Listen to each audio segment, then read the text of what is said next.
Welcome back to my video. আজকে আমি প্রাচীন ভারতের ইতিহাসের খুব গুরুত্বপূর্ণ একটা টপিক গৌতম বুদ্ধ এবং বৌদ্ধ ধর্ম নিয়ে কিছু জিনিস আলোচনা করব। বিশেষ করে আজকে আমি গৌতম বুদ্ধের জীবনী নিয়ে আলোচনা করব, যেখান থেকে ডাব্লিউবিপিএসসি, ডাব্লিউবিসিএস, ডাব্লিউবিএসএসসি এবং বিভিন্ন পরীক্ষাতে বারবার প্রশ্ন করা হয়েছে। তাহলে অবশ্যই ভিডিওটি শেষ পর্যন্ত দেখবেন। গৌতম বুদ্ধ তিনি শাক্য বংশের অন্তর্ভুক্ত ছিলেন। তিনি শাক্যমুনি বা তথাগত নামেও পরিচিত ছিলেন। তার জন্ম হয়েছিল 563 বিসিতে লুম্বিনী, নেপালে, এবং মৃত্যু হয়েছিল 483 বিসিতে কুশীনগর বা উত্তরপ্রদেশ। বিসি মানে কি? Before Christ. আচ্ছা, ছোটবেলায় তার নাম ছিল সিদ্ধার্থ। তাহলে এই যে 5টা পয়েন্ট, তিনি শাক্য বংশের অন্তর্ভুক্ত ছিলেন, এটি বহুবার পরীক্ষায় এসছে। তার জন্ম 563 বিসিতে লুম্বিনী, নেপালে হয়েছিল। সেখান থেকেও বহুবার কোশ্চেন আসে যে গৌতম বুদ্ধের জন্ম কবে হয়েছিল, এবং এটাও কোশ্চেন আসে যে তার ছোটবেলার নাম কি ছিল। এটা উত্তর হচ্ছে সিদ্ধার্থ। এখানে যে 3টে প্রশ্ন যেটা পরীক্ষায় বারবার এসেছে, তাহলে তিনি শাক্য বংশের অন্তর্ভুক্ত ছিলেন, ঠিক আছে। তিনি 563 বিসিতে নেপালের লুম্বিনীতে জন্মগ্রহণ করেছিলেন, এবং ছোটবেলায় তার নাম ছিল সিদ্ধার্থ। তার মা ছিলেন মহামায়া, এবং সৎ মা, যার কাছে গৌতম বুদ্ধ লালিত পালিত হয়েছিলেন, তিনি হয়েছিলেন মহাপ্রজাপতি গৌতমী।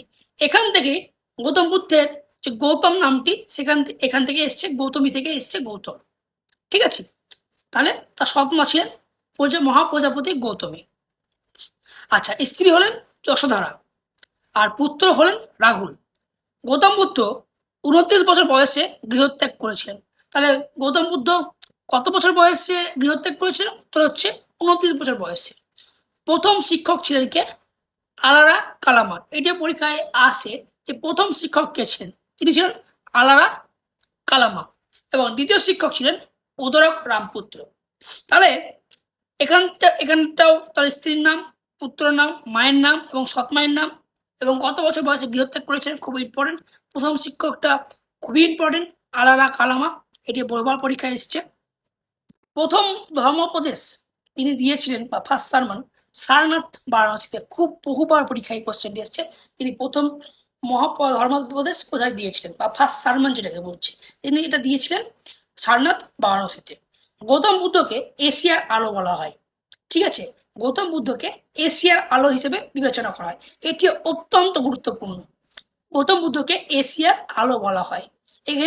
এটা থেকে বহুবার পরীক্ষায় প্রশ্ন এসেছে যে এশিয়ার আলো কাকে বলা হয়। এর উত্তর হচ্ছে গৌতম বুদ্ধ। এবার আমরা ডিসকাস করব গৌতম বুদ্ধের জীবনকে যে সিম্বল দ্বারা চিহ্নিত করা হয়েছে, ভাগ করা হয়েছে, সেটিকে নিয়ে আমরা ডিসকাস করব। এটি খুব গুরুত্বপূর্ণ, এখান থেকে বহুবার পরীক্ষায় প্রশ্ন আসে। প্রথমে আমরা দেখতে পাচ্ছি জন্ম বা বার্থকে লোটাস বা পদ্ম ফুল দ্বারা চিহ্নিত করা হয়েছে। তাহলে গৌতম বুদ্ধের জন্মকে লোটাস বা পদ্ম ফুল দ্বারা চিহ্নিত করা হয়েছে।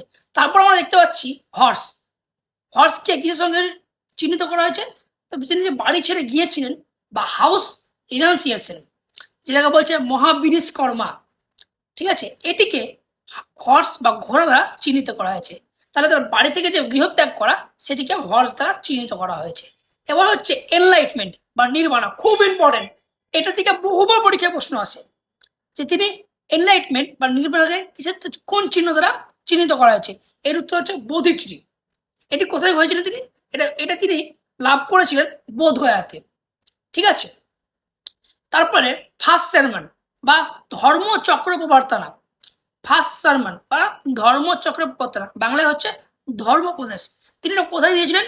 সারনাথে দিয়েছিলেন, বারাণসীর সারনাথে, ঠিক আছে। এটিকে হুইল বা চরকার সঙ্গে তুলনা করা হয়েছে। তার গৌতম বুদ্ধের মৃত্যুকে বা ডেথ বা পরিনির্বাণকে চিহ্নিত করা হয়েছে স্তূপা দ্বারা। তাহলে লোটাস বা পদ্ম জন্মকে চিহ্নিত করছে, তার গৃহত্যাগকে চিহ্নিত করছে হর্স বা ঘোড়া, তার যে এনলাইটমেন্ট তিনি পেয়েছিলেন সেটিকে চিহ্নিত করছে বোধি ট্রি, আর হুইল চিহ্নিত করছে তার ফার্স্ট সারমন বা তিনি যে ধর্মোপদেশ দিয়েছিলেন বা ধর্মচক্রের প্রবর্তনা যেটাকে বলছে, সেটিকে চিহ্নিত করছে হুইল বা চরকা, আর তার মৃত্যুকে চিহ্নিত করা হয়েছে স্তূপা দ্বারা। Thank you so much for watching my video.